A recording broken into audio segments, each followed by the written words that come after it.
Bonjour à tous. Depuis quelque temps, et maintenant depuis quelques années, des massacres défraient la chronique aux États-Unis comme en Europe, mais surtout aux États-Unis. Des tueurs de masse tirent dans la foule et vont perpétrer un certain nombre de massacres. Lorsqu'il s'agit de chance pour l'Occident ou de chance pour la France, les médias vont crier « pas d'amalgame ».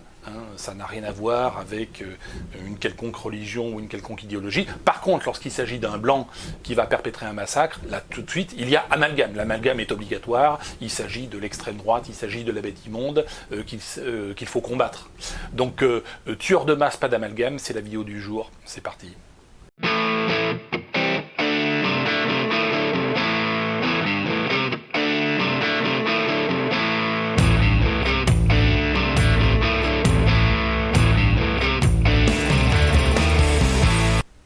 Alors certes, un homme sans armes est un esclave. Je l'ai dit dans une très bonne vidéo publiée il y a quelques mois, je vous invite à vous y référer. La plupart des massacres qui sont perpétrés dans les supermarchés, parfois dans les écoles, malheureusement, on a eu le cas aussi dans une mosquée en Nouvelle-Zélande, sont faits avec des fusils d'assaut, et non pas avec des armes de poing ou des armes blanches, qui sont des armes de défense, mais là il s'agit de fusils d'assaut, donc il s'agit d'armes d'attaque. Voilà, donc c'est un premier élément, et le débat aux États-Unis sur les armes, il n'est pas sur les armes en fait, il est sur les fusils d'assaut, et sur l'accès aux fusils d'assaut et aux munitions par des gamins de 20 ans.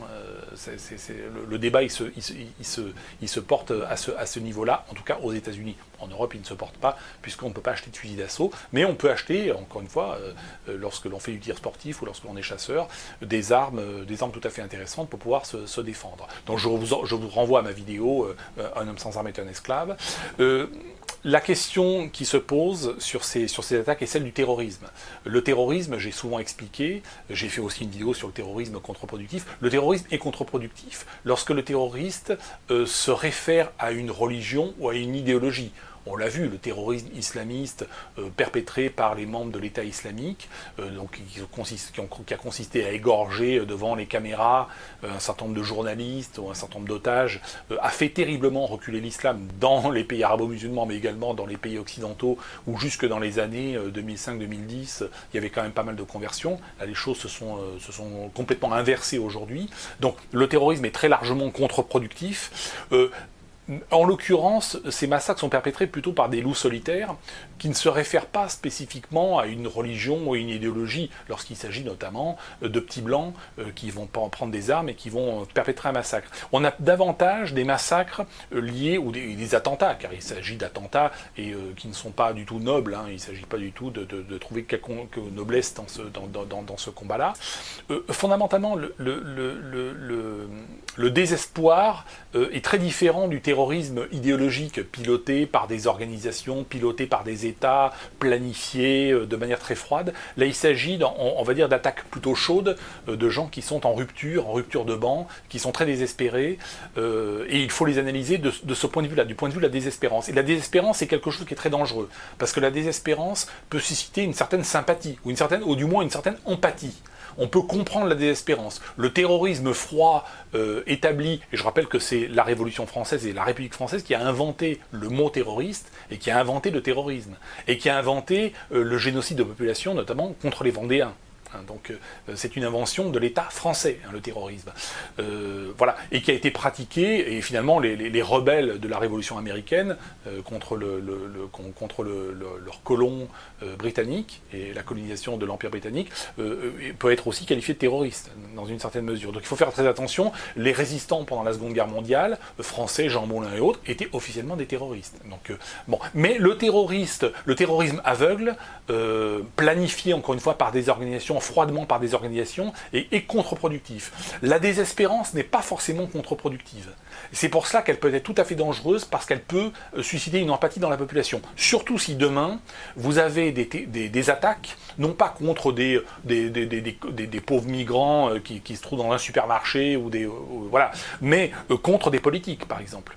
Imaginons que, encore une fois, un assaut contre un parti politique, contre des élus, Là, on pourrait avoir dans l'opinion publique américaine ou européenne, enfin peu importe où l'on se situe, un certain mouvement d'empathie, voire de sympathie, à l'égard de ces attaques de désespérance, qu'on peut appeler ça de terrorisme de désespérance ou de désespoir. donc je distingue bien ce qui est froidement calculé par des organisations étatiques ou para-étatiques et ce qui relève de la résistance et du désespoir, hein, qui peut être interprété très différemment. Et c'est ce en quoi les politiques aujourd'hui sont inquiets. Hein, ils sont inquiets de cet aspect-là, au-delà de la tarte à la crème de pas d'amalgame. Naturellement, quand c'est un blanc, on fait des amalgames, et quand un basané commet un acte terroriste, c'est pas d'amalgame. Donc là, tout cela est ridicule. Alors cela, par contre, est également très contre-productif. Hein, puisque l'opinion publique voit très bien où est-ce qu'on veut en venir et dans quel camp est la télévision, la radio qui crie à pas d'amalgame ou qui crie à amalgame lorsqu'il s'agit d'un petit blanc qui va perpétrer un massacre. Hein, donc on voit très bien où sont les choses et je pense que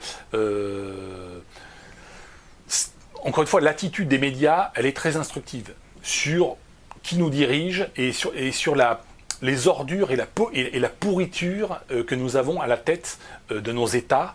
Et encore une fois, les médias, même lorsqu'ils sont privés, ils sont quand même à la tête des États, puisqu'ils appartiennent, notamment dans un pays comme la France, à des oligarques qui vivent des commandes publiques.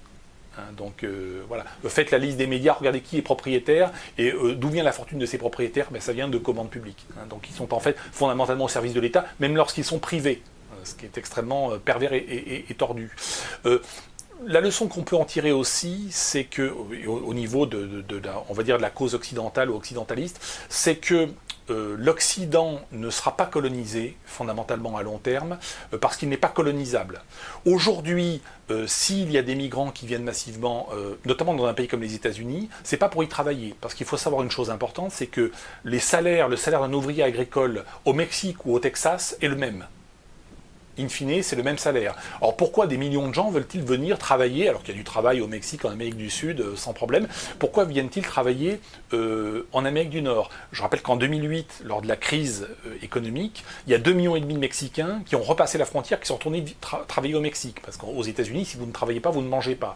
Mais pourquoi, à salaire équivalent, on préfère être aux États-Unis plutôt qu'au Mexique? Parce qu'aux États-Unis, il y a Medicare, Medi-Aid, il y a des logements sociaux, il y a des bons alimentaires, il y a toute une logistique, indépendamment du travail, qui permet à salaire équivalent de vivre bien mieux aux États-Unis. Donc il faut bien comprendre que s'il y a immigration-invasion, notamment dans un pays comme les États-Unis, contrairement à ce que l'on pourrait croire, c'est parce que l'État, alors pas l'État central, pas l'État fédéral, hein, je ne parle pas de Trump et du Congrès de Washington, je parle des États locaux, c'est-à-dire Texas, Nouveau-Mexique, Californie, et puis les comtés, et puis les municipalités à l'intérieur de ces comtés, offrent des prestations très très nombreuses et offrent une logistique à cette immigration, fondamentalement. C'est pas une question de marché, une question de travail. Il y a beaucoup de travail en Amérique latine, au moins autant qu'aux États-Unis. Mais, encore une fois, c'est l'État qui, encore une fois, aux États-Unis, alors en Europe c'est encore plus manifeste, parce que non seulement on vous donne de la santé gratuite, les logements gratuits, mais en plus on vous donne du RSA, ce qui n'existe pas aux États-Unis, et on vous donne des allocations logement et des allocations familiales, ce qui n'existe pas aux États-Unis. Donc c'est la même problématique aux États-Unis, puissance 10. Hein. L'Europe et la France, alors vraiment c'est open bar. Hein. Voilà. Donc ce qui explique l'immigration. Mais encore une fois, c'est l'œuvre de l'État. C'est pas l'œuvre d'entreprises privées. Il n'y a aucune entreprise privée qui ferait venir des gens, même pour les payer 30% moins cher, si elle devait leur payer le logement, la prison, s'ils commettent des délits, payer de la police, payer de l'éducation pour les enfants, etc. Aucune entreprise privée ne paierait, même quitte à verser des salaires 50% plus bas que les nationaux.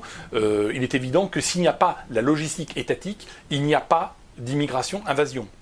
C'est quelque chose de très très important et de fondamental, car les États sont virtuellement en faillite, puisqu'ils ne vivent que par le racket fiscal d'une part, mais aussi l'endettement sur les marchés financiers, l'endettement qui va être de plus en plus problématique dans les mois et les années à venir, et notamment lorsque la prochaine crise financière, qui sera une crise de l'endettement, comme en 2008, va se déclencher, puissance 10, hein, elle sera 10 fois plus violente, et là nous verrons un grand nombre d'États s'écrouler, et le système finalement social-démocrate, on le verra s'écrouler comme on a vu s'écrouler dans les années 1989-1991, le système soviétique et le système communiste et tous les pays communistes ont disparu.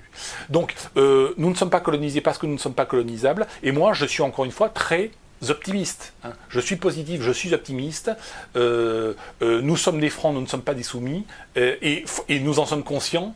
Et dans ce contexte, un certain nombre de personnes désespérées vont perpétrer un certain nombre de massacres. C'est extrêmement triste, mais c'est aussi le signe que l'invasion n'est pas acceptée facilement.